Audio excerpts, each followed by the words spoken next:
Hello, hello, hello. Oh God, cat's fighting. Hi, everyone. I don't know why this thing's on my screen said something weird, but hey, Siobhani. Hey, Lynn. Can everyone out in the inner worlds hear me and see me? Say hello if you can in the general chat. Yay, hi. So, hey, Naomi. I'm going to just say a few words, and then I'm going to kick it over to the lovely Kristen from Cogito to say a few words also. So my name is Rachel Murray. I am the co-CEO and co-founder of Geeks Out. And for those of you who don't know me, I am. We run events for women in tech and tech adjacent roles. And now everything's virtual. So we like to joke that we are a global company because we all live in the cloud now. And we also offer corporate training on diversity, equity, and inclusion. And we are so happy today to be joined by the lovely folks that you see on our screen. Look at all these beautiful faces. By the way, my cats are literally screaming in the background and fighting, so I apologize if you hear that. But really quickly, so some logistics. So for those of you who have not attended an event, this platform is called Remo, and this is great. So what you can do during the presentation is you can certainly, or the talk rather, is you can chat to everyone, and we'll all see it. And then there's also a little note there for Q&A. And so you can add your questions there, and then you can upvote them. So please feel free to ask during the talks, and then I'm sure Lynn will get to them. But I am going to stop talking in a moment, but this should last about an hour. We'll save some time for Q&A, and then we'll have some more time for happy networking. So that is all, and I'm going to turn it over to Kristen, and then I'm also going to turn off my camera and mic, but if you need me, obviously I will be here on the chat. Okay, thanks. Thanks, Rachel. Hi, I'm Kristen Bishop. I work at Cogito. We're sponsoring this event. We're hoping to have all you lovely people in our office for delicious food and wine, and I'm a little bummed out because that's my favorite part. But that's not possible because we don't want COVID. So here we are. This platform's awesome. So thanks, Geeks Out. It's actually nice to be able to communicate with humans that aren't my children or my husband. So here we are. Cogito is a software company. We make a software that is used in the call center to provide real-time feedback and guidance to call center agents. We're really based in empathy and emotional intelligence. So this topic is really close to home for us. That's one of the most important things for our company and our company culture and what we can bring to our clients. So we're excited to have this conversation. As far as Cogito, we are hiring. So if you want to chat with me afterwards, I'll be in the Talk to Cogito table or whatever it was called, I forget. And we are moving to an office optional workforce where, people can work from anywhere at, not just now, but in the future as well. So if you are not Boston based, we, still want to chat with you. So I will leave it there and let the lovely panel take over. I know Lynn did some great preparation. They're going to have a great conversation. So I'm looking forward to hearing it. Thanks, guys. Thank you. So quick introduction of myself. I'm Lynn Kenning. I am with a senior director at Cogito, responsible for our project management and enablement team's client-facing delivery. So not only do I appreciate the topic of being empathetic with managing my team, but also being empathetic with our customers and clients as we work with them. I have been with Cogito since the very end of March, and unfortunately have not had the opportunity to make it into the office to go and meet everybody in person. So this is my norm, working through remote things or remote collaboration tools. So what I'm going to do is I'm going to introduce each of our panelists and then have them kind of give a brief understanding or a brief description of why they're passionate about the topic. And then we've got some questions and let them kind of talk through all that. And obviously, if you guys come up with questions at any time, I'll throw them in to help with that. So to start with, we have Kelly Mcstay. Kelly is in the Boston area, and she works with the Fair Market organization, which is a sourcing and procurement organization for supply chain. She's the head of product there. Fair Market's an organization of about 60 people, and she works with a team from Belarus in Europe. So she is very familiar with remote teams as well. So welcome, Kelly, and please, can you share why you're passionate about today's topic? Yeah, definitely. Hi, everyone. Nice to kind of see some of you. So one of the things that Lynn and I talked about when we were prepping for this panel is, as she mentioned, remote teams, distributed teams, co-located teams in kind of different forms and flavors for several years in my career. And one of the reasons that I feel that it's really important to think about empathy a lot is the best practices that you have around working with a remote team are really kind of superpowers when you're thinking about a co-located team. So effective communication, documentation, you'll hear me say documentation probably like every other word for the next hour. All those things really make for an effective team, but they're also heavily influenced by empathy, thinking about how people receive the information that you're giving them, all those things. So it's kind of near and dear to my heart. It's something that I talk about kind of every day in my current workplace. So excited to learn more about how other folks think about it as well. Great, thank you.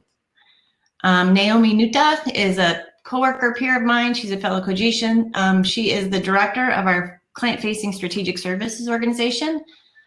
She has managed multiple teams and roles within the organization, and we welcome her. And Naomi, do you want to share what you're passionate about today's topic? Sure. So besides the fact that Cogito prides itself on building technology that can help people become more empathetic, I am personally very invested in the topic. I feel like we cannot talk about empathy with our teams unless we have empathy for ourselves. And the idea of having patience for yourself and then giving yourself that kind of bump that how you relate to others is about allowing yourself to make room for mistakes and growing, and then working with your teams in the same way, giving them not just the room and the freedom to be empathetic and patient for themselves, but also to give them a framework so that it's not just, hey, be nice to each other, but it's, hey, here are the expectations. Here's how we are going to be empathetic. And in that way, we can all kind of have a more consistent culture, especially a company like ours, which is growing really quickly. It's important to think about being empathetic, but then being empathetic at scale. So that's something that we talked about quite a bit. Great, thank you, Naomi. And also we have Siobhani Berry. Siobhani is joining us from California, where throughout her career, she's worked in varying verticals. Happy to say that she is the founder and CEO of Ascend, which for this group here is an online leadership program for women to empower us with the skills and abilities to advance our leadership, both with confidence and success. So welcome, Siobhani, and would you like to share why you're passionate about our topic today? Yes, definitely. Thanks for having me. I'm really excited to be here. And so I think for me, I just found that before founding Ascend, I've been working in tech. Most recently, I was a product leader, so moving up from an individual contributor to becoming for a PM to product leader. And I just realized it is your ability to influence and build relationships that truly help you be successful at work. And empathy is such a critical part of that, whether it is managing your team, but also responding back to dominant personalities or driving alignment with stakeholders. And so I think that's why it's so important. We talk about a lot about that in the leadership program, because I think once you have empathy, you show up better. You are able to recognize sometimes it's not just about you when people are shooting you down. There's actually different perspectives happening, and you're able to drive better alignment. So that's why I think having empathy is so important. Thank you very much. I'm excited to hear you guys talk through some of these other ones. So as we know, empathy is, our ability to connect through a shared understanding of feelings. So based on this, I'll start with you, Kelly. What role do you think that empathy plays in the workplace? So let me just start off by saying there's a lawnmower outside, so I really apologize for that. If it gets as loud as it sounds to me, raise your hand or something. Okay, cool. This is like one thing you learn moving from an urban place to a suburban place is like it's actually way louder in the suburbs. People are always doing things with their yards. So what I think about in terms of why empathy is really important and how it kind of relates to feelings is a lot on the recipient side. So how people receive the information that you're giving them. Workplaces are all about communication. Even if you don't think that your role is really communication focused. Mine is. I was joking with folks just before this that I literally spend between 4 and 7 hours a day on Zoom at this point. Whether you're having a conversation in a meeting, trying to understand something, whether you're status reporting, whether you're writing code and you're writing code comments, you're having stand-ups with your team and just sharing, quick updates, whether you're receiving information, it's all about communicating and making sure that your message is heard, both clearly and in a way that the audience that it has can actually receive it is really, really critical. I think one thing that I've seen from working with remote teams and teams that are heavily distributed teams with, people from different countries, different nationalities is, I now have kind of a short temper when it comes to people not having empathy for other folks. If you get frustrated that someone doesn't understand, a JIRA ticket of engineering requirements, remember that the person who's reading it might be reading it in their fourth language. So it's not that they don't understand it.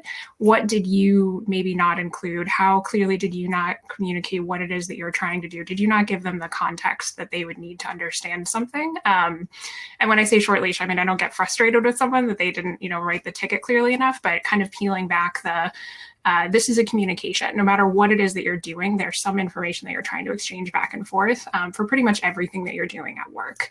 And we can always all get better at figuring out how to better translate that information to other folks and to receive the information that they're giving. And sometimes that's giving people feedback, hey, when I got this request from you, I did what it said, but it sounds like that's not what you wanted.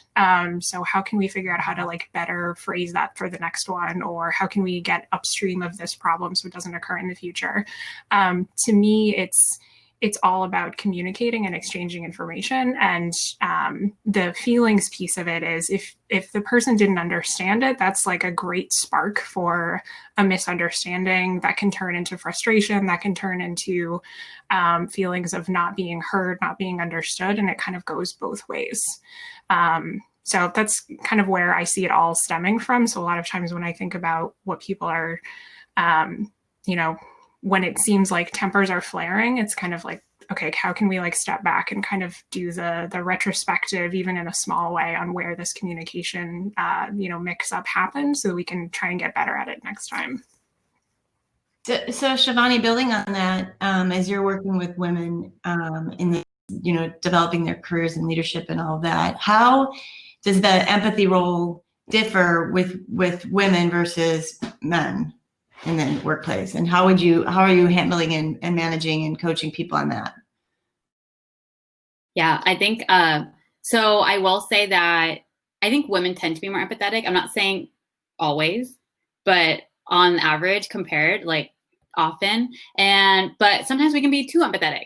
So putting ourselves, not being often in the leadership program. So we work with, just for context, it's women who want to move into leadership roles or recently moved into leadership roles, and helping them develop the skills to be really successful and help them build the confidence.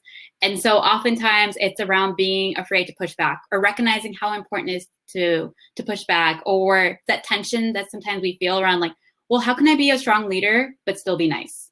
But recognizing that tension doesn't actually exist, or doesn't need to exist. And so empathy means that you're able to communicate with your team in a way that resonates. I think everything that, I completely agree with everything that Kelly was just talking about around even things her call out around, well, maybe this person wrote it and then it's their fourth language. So providing that empathy, but also willing to have that difficult conversation, to be willing to push back. And every time you do is providing context on it, which is also being empathetic, is because you're showing that you're not pushing back on someone just for the sake of pushing back, or just for the sake of being difficult, but there's actually a business decision that is driving that. And then the other thing I'd say is that often around the empathy piece is we get so caught up in our own heads. What we think is in our head, we think is obviously the right answer. And so having empathy to take a step back, coming from a place of curiosity and asking questions to understand where is the other person coming from, to really collaborating with them on a decision point to make sure you are getting to a decision and an outcome that everyone feels fully bought into. And it takes practice. It's not necessarily something that's natural for most of us. I know for me, definitely, I've had many blowups at work when I was in product work because I just made dangerous assumptions. And we're like, obviously engineering should think about it this way. And then it's like, no, I was just missing a lot of context. And so just recognize that it takes practice, but you can get there if you're aware of it and you get that, like you take the time to like help yourself learn those skills. Thank you. So Naomi, if you think about it, as she's talking about being an empathetic leader, you know, it's not just happenstance, right? There's work that goes into being that. Right. Can you share some of your experiences working for an empathetic, or for that matter, non-empathetic leader, and how that has influenced you in your role? Sure. Luckily, I've had the opportunity to work for both types of leaders. And I say luckily because I wouldn't understand the difference if I hadn't had that chance. And I really agree with what Siobhani and Kelly are saying, that there's so much that goes into having an empathetic leader. And one of the kind of most important factors is someone who recognizes context in what you're saying, and who also kind of reads between the lines. I've had leaders who I'm having a conversation with, or I'm bringing up a problem, and it's something that they're already aware of. So they've kind of noticed it as well, and they're encouraging their team members to bring it up in their own way, and also bring them with some solutions. So kind of the most empathetic leaders are not leaders who are just kind of like, tell me about this problem, let me listen to you, because active listening really is a component of empathy, but they're also setting up an expectation that you will come to them with a solution problem. And I feel like that's really best practice, is when you're hiring new people or onboarding people, you tell them your organization's baseline for what empathy means to our organization. It's such a loaded term nowadays, and therefore it needs a little bit of unpacking when people are coming into an organization for the first time.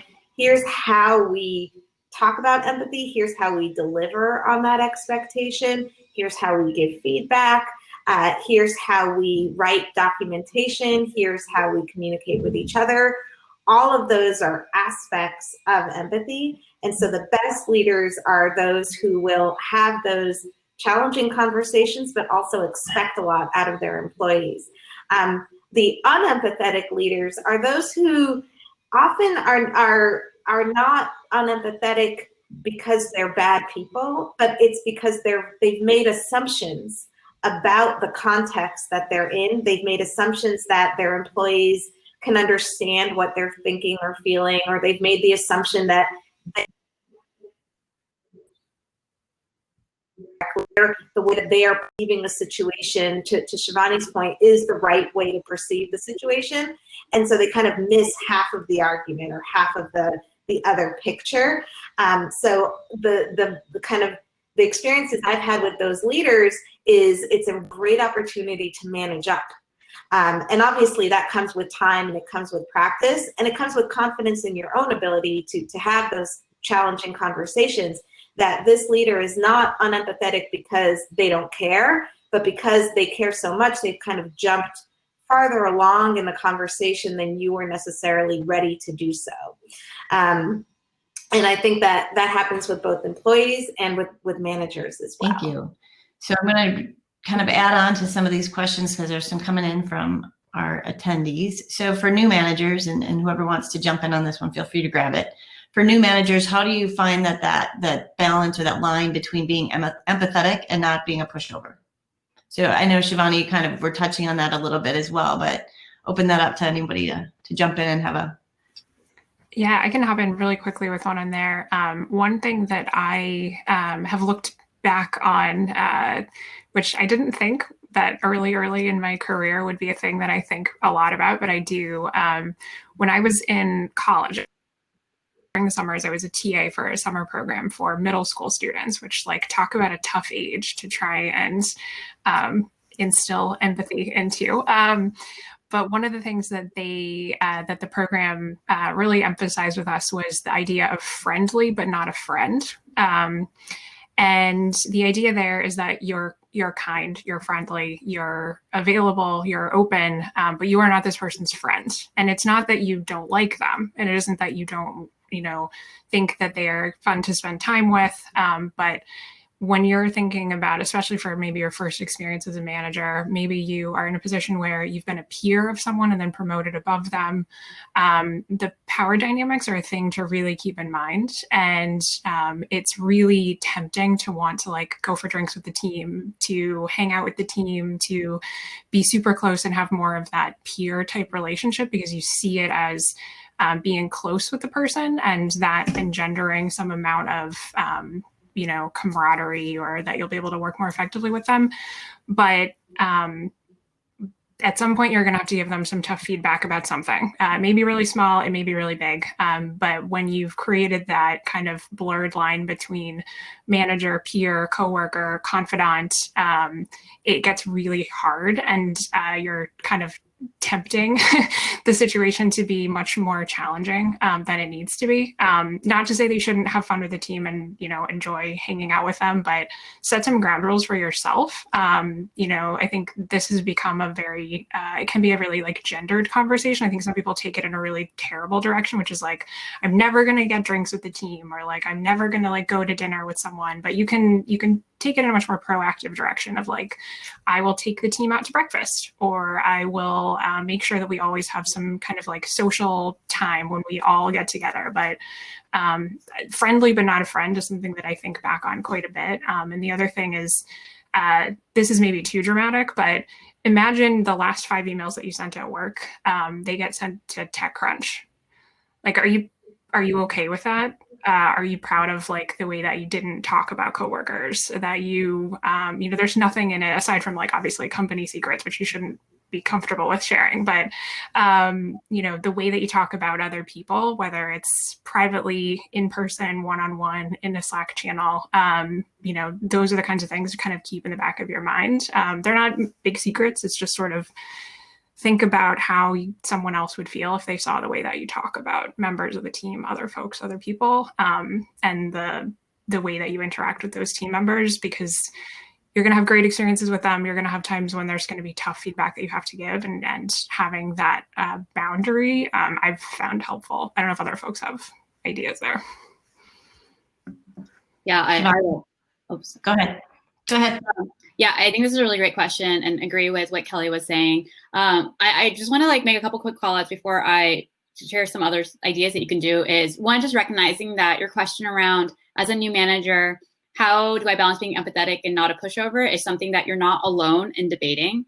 In Ascend, we work with women from big companies like Facebook and LinkedIn, and also high growth startups. And it's just such a common question that comes up. And so just one, recognize that you're not alone.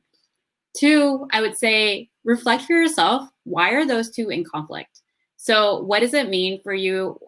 Why do you have to be a pushover in certain situations in order for you to be empathetic? Because being empathetic is actually just understanding where people are coming from, being open-minded, and then making decisions that is based on like the right situation for the company or helps your team be successful. There's actually a study for Google where they studied all their managers and found what are the traits of their best performing managers. A couple of those traits were that the manager set a clear direction and was good at decision-making. If you think about for yourself, managers that you've had in the past, oftentimes the bad managers are the ones who actually don't provide clarity. They're like, or they don't provide you a clear decision. They're not able to come in and just make clear decisions. And so as you're trying to be a really great manager, recognizing that actually you being a pushover or not setting clear direction is actually detrimental to your team, and it's detrimental to your performance. And that is what your team needs. So those are things I'd recommend, like first reflecting, why is there an actual tension in this? And two, realizing that to be a great leader, if people appreciate that level of direction and clarity to push it forward, you're in your role for a reason, and just following through on that. I think I totally kind of nodding my head across this conversation. And the one thing I would add is in that same vein of friendly, not a friend, you should expect that you will disagree at times with your team members, and they will disagree with you, particularly if you are setting a direction that they're not used to or that they're not expecting. And part of being empathetic is, yes, having the room to have a conversation about it, but ultimately indicating that, you know, the time for the conversation has now moved past, and we will take your feedback into account, but this is the direction. And oftentimes that can be uncomfortable for a new manager, for any manager at any level. I've had that very uncomfortable conversation myself. And in many cases, it means also knowing the individuals on your team, knowing who needs more conversation to be comfortable with the new direction moving forward, and who's, you know, just fine. Even if they don't say a word, it doesn't mean they're against it. It just means that, you know, they have no concerns. So being prepared to have disagreements, I think mentally is kind of a switch that has to turn on, that managers often have to confront. Great point around that disagreements, because that's normal. That's part of the normal part of doing business. You have smart people on your team, and just getting comfortable with that is fine. And sometimes people aren't going to fully align on your decision, but, you know, if it's the right decision for the company, it's being okay with moving forward with that. Guys. So, you know, there's been some questions, and it kind of stems back to something I was going to ask you all is, you know, thinking back a year ago, we're in a very different norm these days, right? So we face challenges with how to be empathetic towards our team and everything else. So a couple questions that came in. One is, how are we able to build time for empathy and create space to do this in our busy culture? And then how are we handling it now in this, you know, Zoom world or WebEx world or Teams world, whichever your platform of choice is? How are we handling that, because we don't have that in-person communication anymore? I can start there. I think in terms of what Cogito focuses on quite a bit is nonverbal behavior. It's how is your voice sounding, specifically to Cogito, but how other nonverbal behaviors such as hand gestures or facial expressions, those, at least for me, have become even more critical than they may have been in the more in-person world. And that's where kind of adapting to the norm of a remote culture is really important in order to both convey and demand empathy from your colleagues. So for example, setting up the requirement that you will be on a video when you are having one-on-one conversations or team conversations, I think is really, really important for members to understand that I don't really care what you look like, whether you brushed your hair or not, but I need to be able to see your facial expressions so I can get some sense of how you're reacting to my message. I think that's become really important. And ironically, maybe it's the times, maybe it's what everyone's going through, but I think the focus on empathy has become more concentrated than it was when we were an in-office culture than it is now.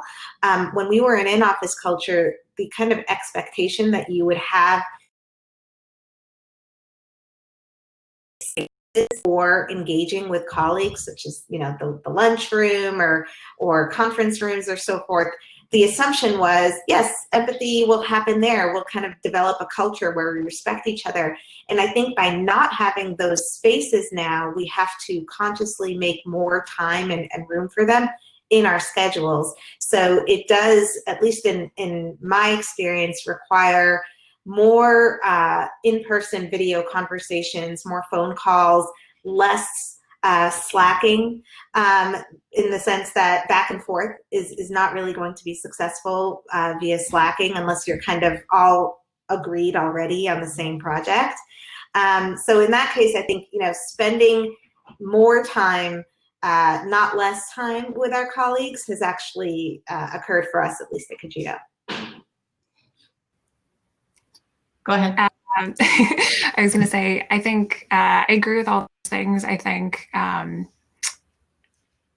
appreciate in some ways that there's been a bigger focus on like taking it easy on yourself. A phrase or some mention that somebody made months ago was like, how many years of our lives have we let work creep into our personal lives? And now you're seeing life creep into like your personal or your because you're literally seeing it behind you. And that's like much more okay. I think thinking about, you know, a year ago, I was speaking with Lynn. I don't do a lot of panels, but funny enough, I did a panel a year ago, literally about like remote work, distributed teams.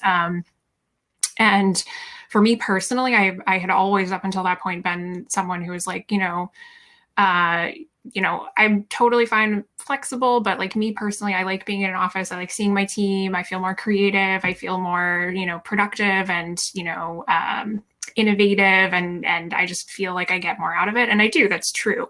I'm also a big introvert. So I spend most of my time communicating with people, talking back and forth, and I love it. But when I get home, I unplug entirely. Like I could go a whole weekend not talking. And I really need that unplugging time. And I think that over the last few months, we've been forced to kind of come to terms with like all those different things about us that you can either by choice or because you have to just sort of force to the background of how you work, how much time you spend commuting, how much you just have other things built into your life. And now we're very much confronted with just like being alone with ourselves and thinking about what that's like. So I think in some ways that's been good. I think some of the ways that we've tried to create some of that spontaneity that Naomi was mentioning at my company, at least, and, with varying degrees of success. We have every morning, we do like a half hour, like coffee shop. So our people ops head, she just opens a Zoom. Anybody can hop in if you want to, just like say hi to the team. There's no agenda, just, say hi if you want to, it's totally optional. I think a lot of people are doing things like that to try and create that place that you would bump into your coworker. The other thing we do is to create more structure around it where it's kind of getting all the teams together. Is we've done basically an entire company like rock, paper, scissors challenge where we created a whole bracket and you have to be paired up with someone and you like do it over Zoom. So you like meet someone else. So some of it is like this constructed event where you are saying, hey, we know we're not seeing each other in person. Let's figure out ways to kind of make that happen. And then also creating those more spontaneous, casual options. The other thing I've done is just like with my own team, like their one-on-ones, it's their time, like whatever they want to talk about. Like, if you want to talk about that you want to think about how to reorganize your dining room where you're doing work and want to walk me around and we can like think about where we could put a desk for you, like let's do that. Or, if you really want to talk about like a hard work problem, we can do that too. But it's being much more willing to give people the space that they kind of need to talk through stuff. Because even for myself, like there's just a lot more on your mind. You're trying to figure out kind of everything, and your experience with your coworkers feels very much the same as your experience with your friends, because you're only seeing them on video calls, with your family, with celebrities. Like you can watch crazy celebrities and they look exactly the same as like we do right now. So it's just a very different everything that's going on. So just being a little bit more understanding of the differences there. So on that, and this is a really great question, lots of votes on this one, but you were trying to create this opportunity to have that time and space to really manage empathy and understand it. And we don't have that face-to-face except for Zoom type meetings. How, the question out there is, how do we call in as peers that are not demonstrating empathy towards their teams? Siobhani, you have any thoughts on that? Yeah, I think that's a really great one. So one is raising awareness around that. Most of the time, people are operating with good intentions. So they are lacking that self-awareness around what their actions are indicating. So raising awareness by showing the impact of their actions. So if they're not having empathy, showing like, well, how did this project get impacted? How, I left this meeting feeling unheard or feeling like you weren't valuing my ideas. And so just giving feedback and raising that awareness around what's the impact of their actions. It's also important to understand that empathy is a tricky one to coach people on. So they need everyone, like if you're trying to coach someone on it, they first need to be bought into that they want to be empathetic and they're willing to be coachable. If they're not, so that's like point A, because if you can't get them to point B to get them to be empathetic if they don't want to be. So first, raise that self-awareness, show the impact of the actions, and then make sure they're bought into being coachable and then coaching them on that. If they're not, then I think that is a bigger discussion that translates into like, is this the right person for the team and all of that. But those are the couple of things I'd say start thinking about. Anna, what are some of the tools or techniques you use to help coach someone to be more empathetic? Like one, obviously you have to get them to buy in, but then how do you raise that awareness with them to give them tools and techniques to be successful in being empathetic? Yeah, so I think initially, because it needs to be a habit, but to build that habit, because it's not something that sometimes this comes natural for people. I know I've definitely been guilty of that. Earlier in my career is preparing a lot before you go into a meeting. So, or before you go into a conversation. So thinking in advance, who is my audience? What do they care about? What are their concerns? How are they going to likely react to this information? If you're talking to a PM versus an engineer versus a designer, they have very different levels of context. So thinking about that in advance, having some questions to go to in those moments to help you be empathetic. So, it's really important to be non-judgmental, especially right now in the remote world. A lot of things do happen in writing, and it's easy to, tone gets lost, obviously. So it's assuming, especially when we're frustrated, it's assuming to be like, oh, this person is so difficult, even though they probably didn't mean it like that. So coming back with open-ended questions around asking something like, can you tell me more, is a much better outcome than, I don't get what you're saying. Or help me understand, like, what am I missing here? So those are a couple of things I'd say is, one, preparing beforehand, thinking about who your audience is, what do you want to get across, and having a cheat sheet of questions that you can rely on. And so put it, have a Post-it and then just put it on your laptop so you can stare at it while you're going through that meeting. Naomi, any thoughts? Any additional ones you'd add to that?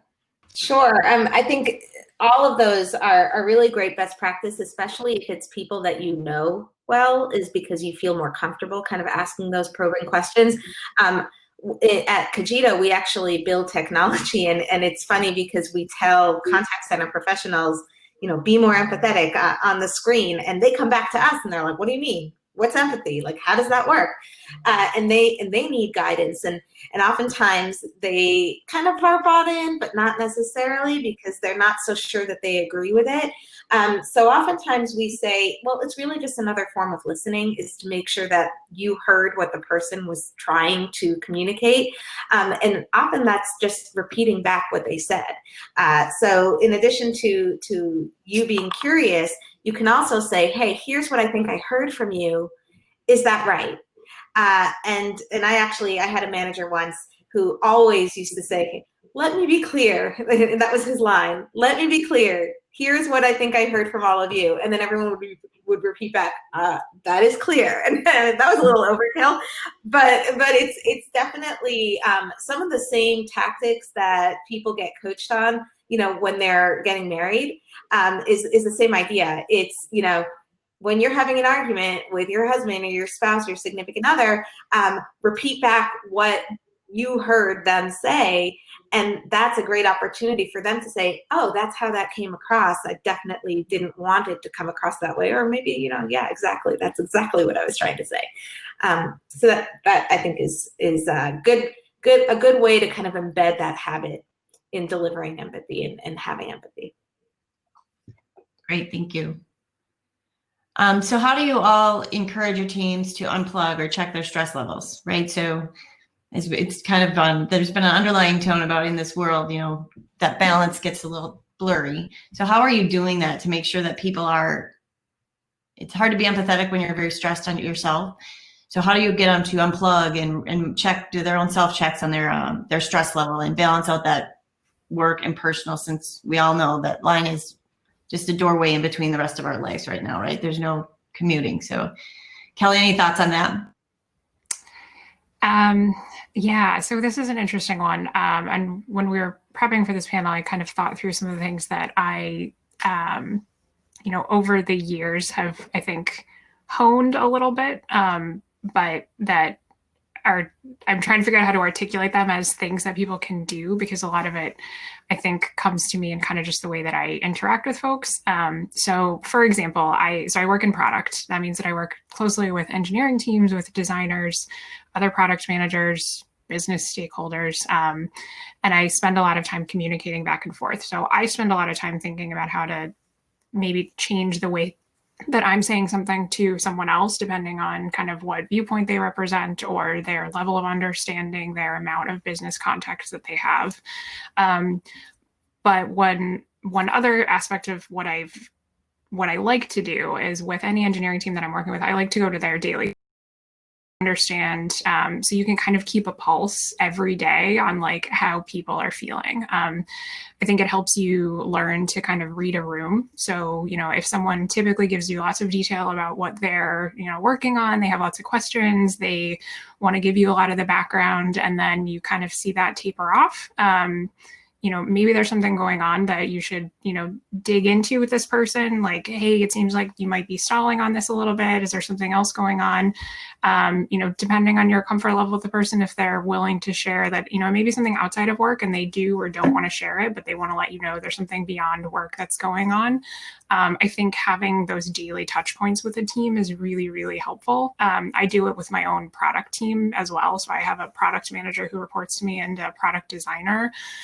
And, you know, usually it's just to give, you know, quick updates on what we're working on. But, you know, now that we're fully remote, we check in on each other's, you know, over the summer, it was like, you know, what's the designer putting on his porch, right? Like kind of what's the non-work stuff that's going on, because it is so close to your work right now physically. So kind of a daily touch base, just so you kind of have that baseline temperature check on things, and you can see if stuff is, you know, maybe things are going way better and it seems like you're getting, you know, more progress, and what are you doing that's kind of triggering that to happen? Or maybe things are, you know, suffering a little bit and there's some other areas you should look into.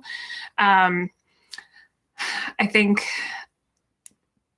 forcing yourself to have those interactions that you might find tiring. So I said, like, I'm an introvert. It's tough for me to sign up for additional social engagement with folks that are my coworkers. Not that I don't love them. I enjoy spending tons of time with them. I think they're all wonderful. But there are only so many hours in a day, literally, that I want to be on a Zoom, and I need to like preserve some of that for, you know, my parents or my, you know, friends that live in other cities that I don't get to see much anyway. So, you know, figuring out how to block that out for myself, part of being a manager is like, you just do have to think more about how you spend your time and being available for folks and making sure that you're giving them the space that they need. You know, making sure they have the time to do the things that you did earlier in your career so you could get to where you are. Whether that's encouraging them to do something outside of work, like take a course, or find other ways to fill in those gaps of time that they used to maybe have commuting, or they, you know, maybe used to do other stuff. Be open to kind of getting that feedback from them. And then there's kind of just like baseline stuff of like, do you have a good chair? Do you have, you know, a decent monitor? I didn't bring my monitor home for several months, which was very silly of me. I should have done it. But just like thinking about just the really basic stuff that you don't have someone else to kind of rely on anymore.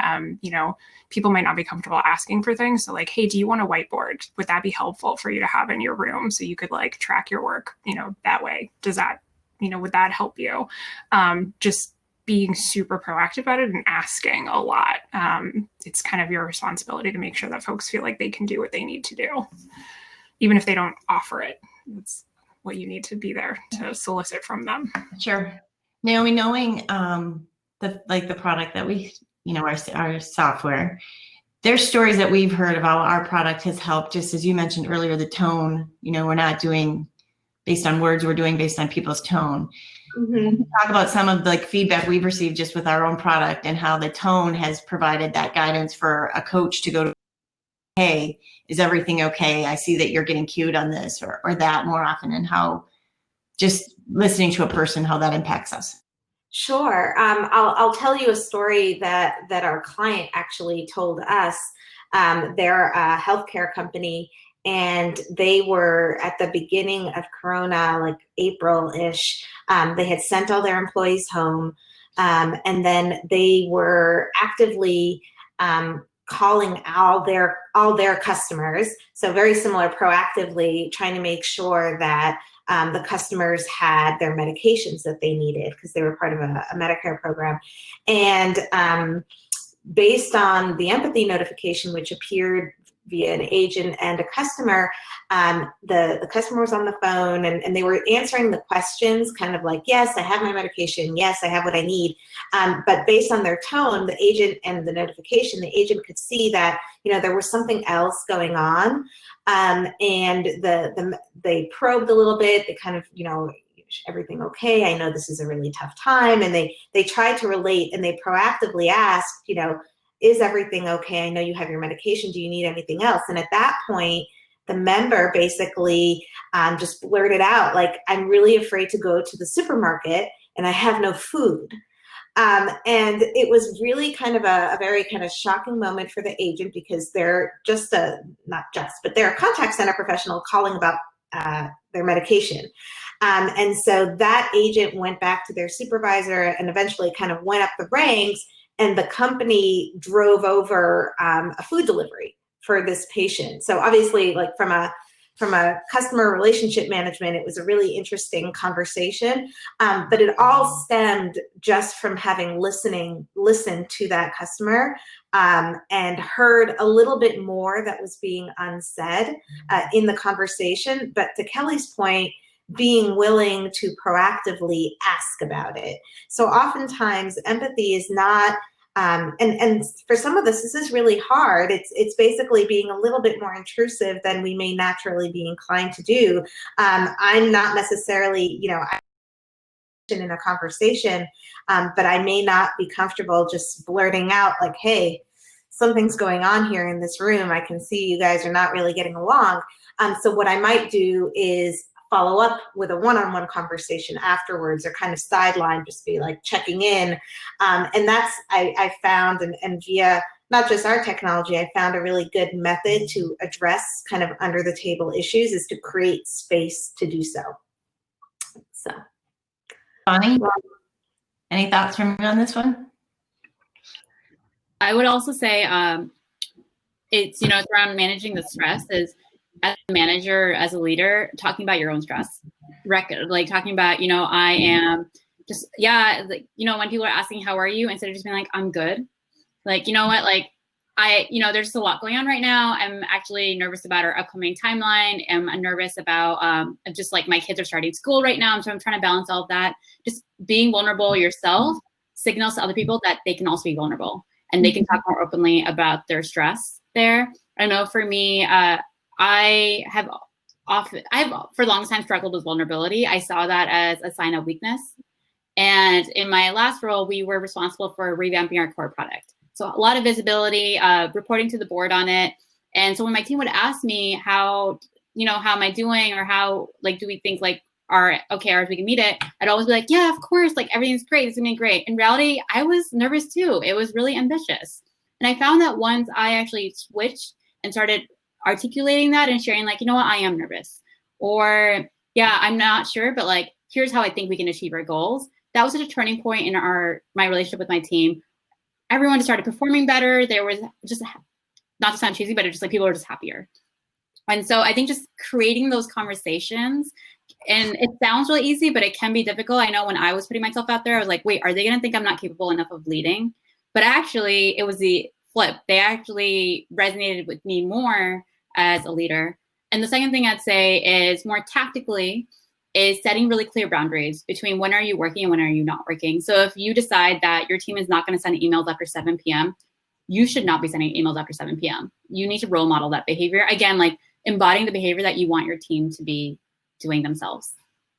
That excellent segue, because there's a question out there about, cultural humility and empathy. So basically, building on that culture that you get out of by being more empathetic, like what kind of culture are you driving? Yeah, so I think you create a stronger culture. It's normal to make mistakes. It's normal to have stresses. And by you talking about that, you leave it out in the open, and people will come to you earlier when problems are happening or when issues are flagging. There's this concept of psychological safety. So it's a concept created by Amy Edmondson from Harvard. I know most of you are in Boston, so shout out to Boston. And, and even Google found that the best performing teams have psychological safety, meaning there is a culture where everyone on the team knows that they will not be punished or embarrassed for sharing an idea, making a mistake, or asking a question. And so by creating this culture, you actually allow people to be more productive, more collaborative, and really just feel in a safer environment to speak up. Because oftentimes we don't speak up because we don't want to be wrong or look stupid. And if you have this, it creates better conversations. Kelly or Naomi, any?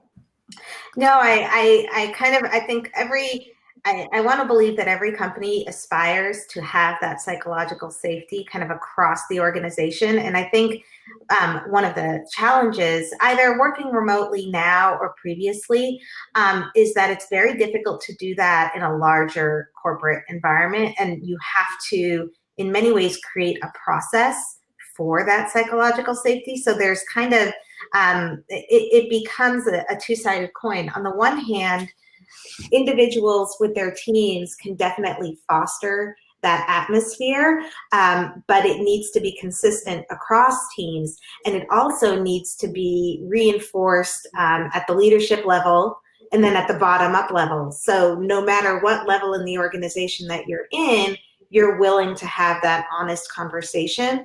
I think in many ways, Zoom helps with that because you're encouraging more people to be in a meeting, kind of. So for example, our company has instituted these coffee chats, lunchtime chats every now and then with our CEO.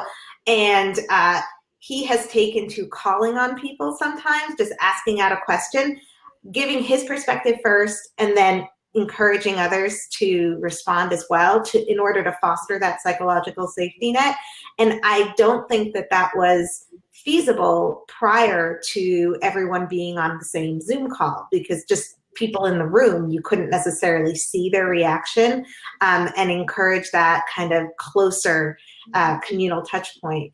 And I'm interested to see how we can build structures to reinforce that psychological safety concept as our organizations grow and as we hire new folks and build in new processes. How can we stop ourselves from being over-processed, over-bureaucratic, but also fostering that level of honesty and transparency? So it's kind of an ongoing dynamic.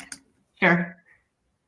I was going to say, I like that thought a lot as well. And what Siobhani has said about needing the ability for people to both share ideas so they don't feel uncomfortable, like they're going to be wrong, or that just by sharing they're making themselves vulnerable. Everyone should feel more that way, but also that you need to be able to give feedback. So you need to get the idea in the first place. So you need to like make an environment where people are comfortable sharing ideas, having conversations. Giving pushback on an idea is not giving pushback on the person necessarily. I'm thinking of like a Slack conversation I had this morning, which was me pushing back on the immediate ask from someone with the feedback of like, hey, I don't think this is a bad idea, but I need more context on why the person, why this customer thinks that they need this certain thing, because I need you to like dig a little bit deeper before you bring this ask to the product team, where we might make a huge change for our entire platform based on like one customer's request.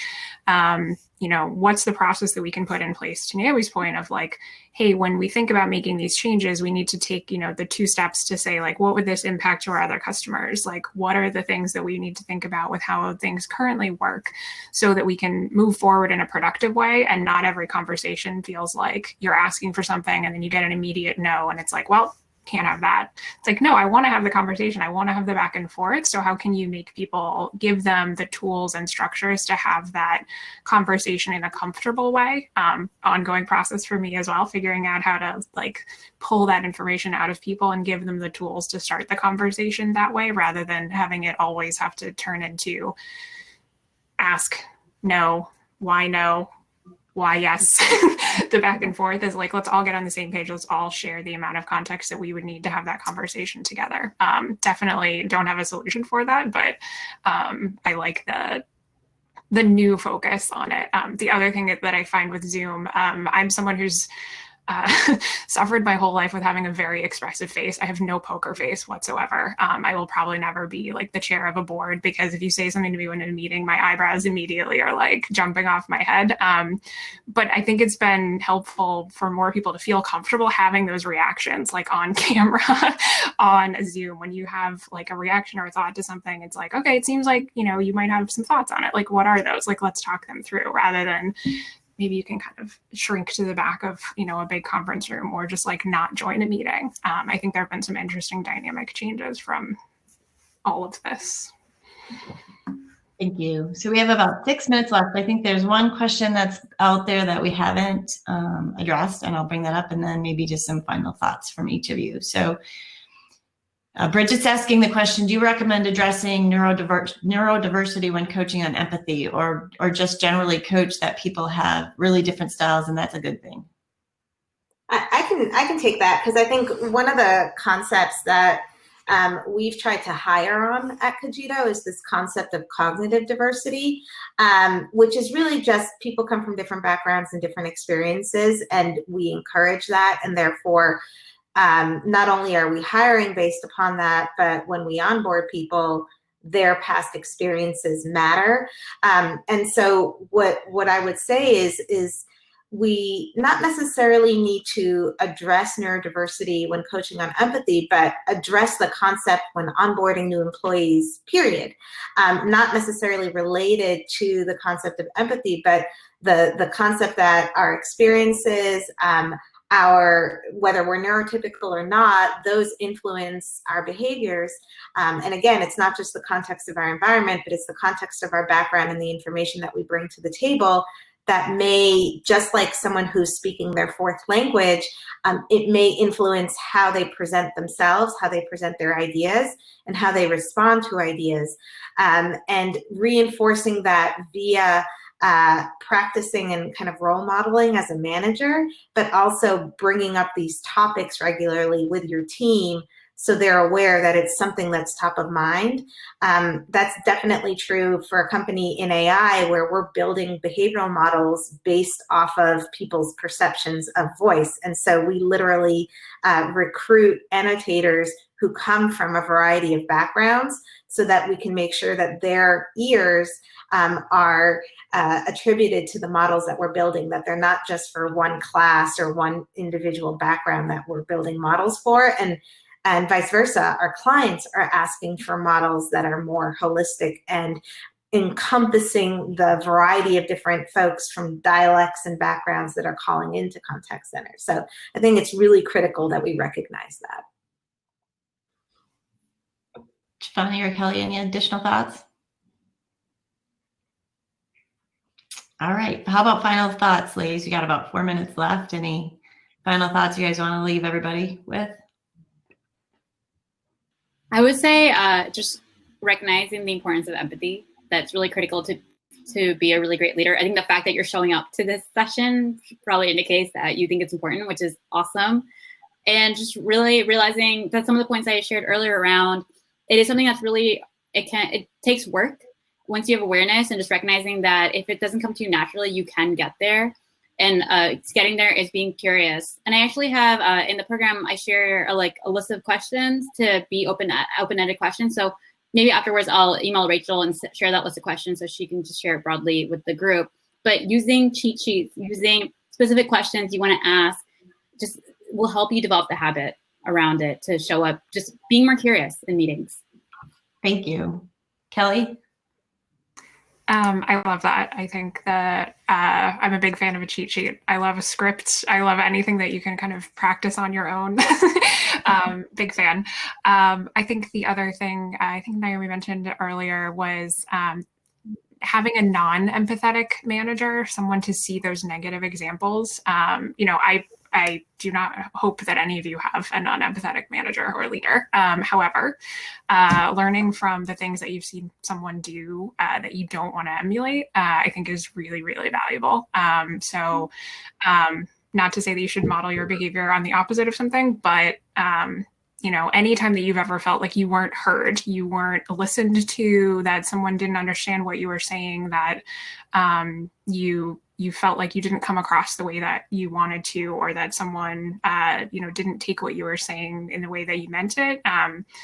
What is it that, maybe there's something that you could change, but there's also maybe something about the way that they were behaving and receiving it that you can learn from too.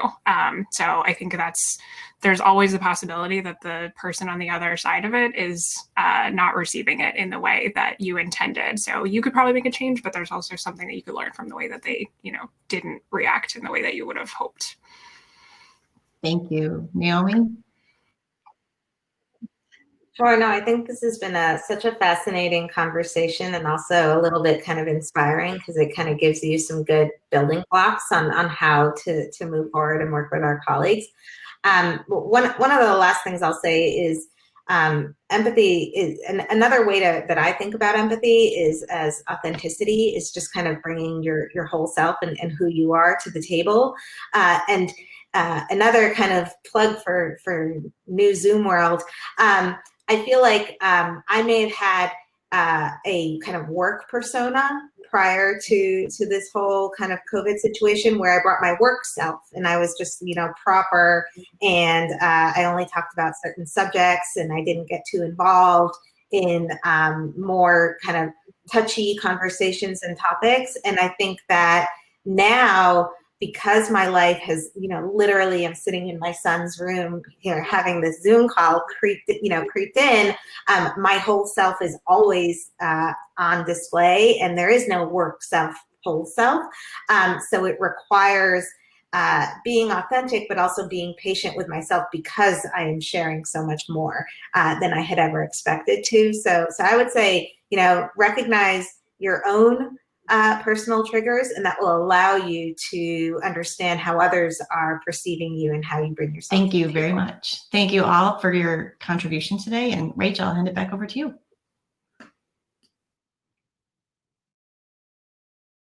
Thank you all. Okay, there. Hi, can you hear me? Good. Thank you all so much for this incredible panel. I knew it was going to be great, because I know y'all are really super smart and have lots of wisdom to share. This is recorded, so I know a few people asked about will it be shared afterwards. So yes, we're going to toss it up on the YouTube, so stay tuned for that. Just thanks so much to Cogito also for sponsoring, for hosting this event with us. And you will have about a half an hour for more networking and hanging out. If you can spare the time, great. If you can't, we totally get it. Either way is great. We have some more events coming up. Follow us on She Geeks Out. We're there on all of the things. We've got an event coming up next week. We've got a special She Votes Out VP debate party watch / letter writing event. So come and join us for that. And we hope that you have a great rest of your day. Thank you very much. Thank you. Thank you.